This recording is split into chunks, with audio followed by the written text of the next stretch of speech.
வீடியோவில் நாங்கள் இனோவேஷன் சொல்லி சொன்னால் என்னென்னு பார்த்துருந்தோம். நாங்கள் இன்றைக்கு இந்த வீடியோவில் இனோவேஷன் வர்சஸ் இன்வென்ஷன் என்ற விடயத்தை பார்க்க போகிறோம்.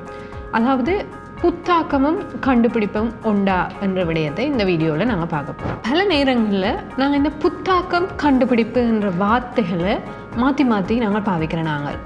ஆனால் புத்தாக்கம் வேறு, கண்டுபிடிப்பு வேறு. இதுதான் உண்மை. ஒரு புதிய பொருள், கருவி, தொழில்நுட்பம் அல்லது யோசனையை முதல் முறையாக உருவாக்குவது கண்டுபிடிப்பு. ஆனால் அந்த யோசனையையோ அல்லது அந்த பொருளையோ அல்லது கருவியையோ மக்களுக்கு பயனுள்ளதாக, எளிதாக, மலிதாக மாற்றுவது தான் புத்தாக்கம். சுலபமாக சொன்னால் கண்டுபிடிப்பு என்பது புதிதாக ஒன்றை உருவாக்குவது. ஆனால் புத்தாக்கம் என்பது அதை மக்களுக்கு பயனுள்ள வகையில் அடைய செய்வதாகும். ஒரு சின்ன உதாரணம் பார்ப்போம். தாமஸ் ஆல்வா எடிசன் மின் விளக்கை முதலாக உருவாக்கிய போது அது ஒரு கண்டுபிடிப்பாக இருந்தது. ஆனால் அதே மின் விளக்கை ஒவ்வொரு வீடுகளிலும் ஒளிரச் செய்தது மற்றும் சோலார் பேனல் மூலம் மின் விளக்குகளை ஒளிரச் செய்தது. சக்தி மீள்பாவனை அல்லது சக்தியை குறைக்கிற வகையில் LED பல்புகளை கொண்டிருந்ததெல்லாம் புத்தாக்கம். அதாவது மின் விளக்கு என்பது ஒரு கண்டுபிடிப்பு, அதை பல்வேறு வகையில் மாற்றி அமைத்தது புத்தாக்கம். அடுத்த உதாரணம் ஒன்று பார்த்தோம்னு சொல்லி சொன்னால் தொலைபேசி. அலெக்சாண்டர் கிரஹாம் பெல் தொலைபேசியை ஒரு மனிதர் மற்றொரு மனிதருடன் பேசுவதற்காக உருவாக்கும் போது அது கண்டுபிடிப்பாக இருந்தது. ஆனால் இன்றைக்கு நாங்கள் பாவிக்கிற ஸ்மார்ட் ஃபோன் என்றது பேசுவதற்கு மட்டுமல்லாமல் மிகவும் எளிமையாகவும் கைக்குள் அடங்கக்கூடியதாகவும் வந்திருப்பது உண்மையாக அது ஒரு புத்தாக்கம். பெரிய ஃபோனாக இருந்தது இன்று கைகளுக்குள் அடங்கும் ஸ்மார்ட் ஃபோனாக இன்டர்நெட் பாவனையுடன் கூடிய படங்கள் எடுக்கிறதுக்கும் வீடியோ எடுக்கிறதுக்கும் பயன்படுத்தக்கூடிய மாதிரி மாறி இருப்பது ஒரு புத்தாக்கம். ஓகே, இன்னும் ஒரு உதாரணம் நாங்கள் பார்த்தோம்னு சொல்லி சொன்னால், எங்கள்கிட்ட ஓட்டோ என்பது கண்டுபிடிப்பு இல்லை, முதலே இருக்கிற ஒரு விஷயம். அதை மாதிரி மொபைல் ஆப்ஸ்ன்றதும் கண்டுபிடிப்பில்லை, முதலே இருக்கிறது. அப்போ இந்த ரெண்டு விடயங்களையும் பயன்படுத்தி நாங்கள் ஒரு ஓட்டோவை ஹையர் பண்ணுறதை இலகுவாக்குவதற்காக உருவாக்கப்பட்டது தான் ஊபரோ பிக்மி என்ற மொபைல் ஆப். இது ஒரு இனோவேஷன், புத்தாக்கத்துக்கான ஒரு மிகச்சிறந்த உதாரணமாக கூட நாங்கள் சொல்லிக்கொள்ளக்கூடிய மாதிரி இருக்குது. அது மாதிரி எங்களுடைய வடமாகாணத்தை எடுத்துக்கொண்டீங்கன்னு சொல்லி சொன்னால், பனை வளம் சார்ந்தது எங்களோட வடமாகாணம். பனைசார் பொருட்கள் நிறைய வடமாகாணத்தில் இருக்குது.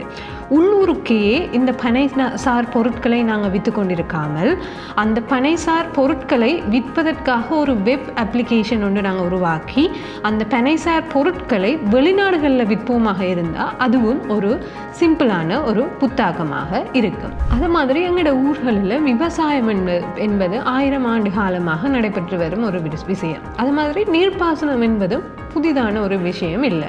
ஆனால் ஒரு விவசாயி தனது பயிர்களுக்கு ட்ரிப் இரிகேஷன் மூலம் காலநிலை மாற்றங்களை கணக்கிட்டு அதுக்கேற்ற மாதிரி நீர்ப்பாசன முறைமை ஒன்றை அமைத்து நல்ல ஒரு விளைச்சலை எடுப்பாராக இருந்தால் அது புத்தாக்கம். விவசாயம் என்பது புதிதில்லை, காலநிலை மாற்றம் என்பதும் புதிதில்லை.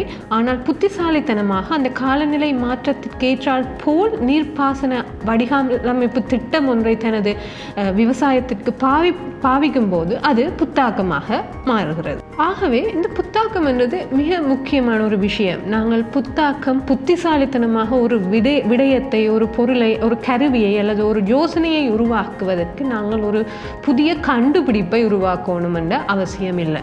பல மாணவர்களுக்கும் இருக்கிற பெரிய பிரச்சனை இதுதான். புத்தாக்க சிந்தனையை தங்களிடம் வளர்த்து கொள்ள வேண்டும் என்று சொல்லி சொன்னால், அல்லது புத்தாக்க முறையோடு ஒரு பொருளையோ கருவியையோ தாங்கள் உருவாக்க வேண்டும் என்று சொல்லி சொன்னால் தாங்கள் முதல்ல இருந்து நாங்கள் ஒரு விஷயத்தை கண்டுபிடிக்கணும் என்று பயப்படினோம். அப்படி இல்லை. ஒரு பொருளை எளிதாக மக்கள் பாவனைக்கு உகந்ததாக மாற்றும் ஒரு சிந்தனை தான் இந்த புத்தாக்க சிந்தனையாக இருக்க போகுது. ஆகவே மாணவர்களே, நீங்கள் ஒரு புத்தாக்க கருவிகளையோ அல்லது யோசனைகளையோ அல்லது பொருட்களையோ உருவாக்கும் போது இந்த கேள்வியெல்லாம் உங்களுக்குள்ள கேட்டுக்கொள்ளுங்கள். இந்த யோசனை அல்லது இந்த பொருள் எந்த பிரச்சனையை தீர்க்கின்றது? இது எங்கள் மக்களுக்கு உகந்ததா, மலிவானதா?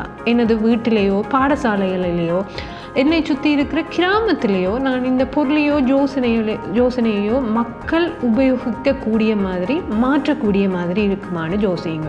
ஆகவே மக்கள் உபயோகிக்கக்கூடிய மாதிரி மாற்றக்கூடிய விஷயங்கள் தான் இந்த புத்தாக்கங்கள். நமது வடமாகாணத்தில் நிறைய பிரச்சனைகள், மாணவர்களுக்கு, வீடுகளில், விவசாயிகளுக்கு, மீனவர்களுக்கு, பெண் தொழில் முனைவோருக்கு என்று நிறைய பிரச்சனைகள் இருக்கும். அந்த பிரச்சனைகளுக்கான தீர்வுகளை நீங்கள் உருவாக்கும் போது ஒரு புத்தாக்கம் உருவாகக்கூடிய மாதிரியான அம்சங்கள் காணப்படுகின்றன.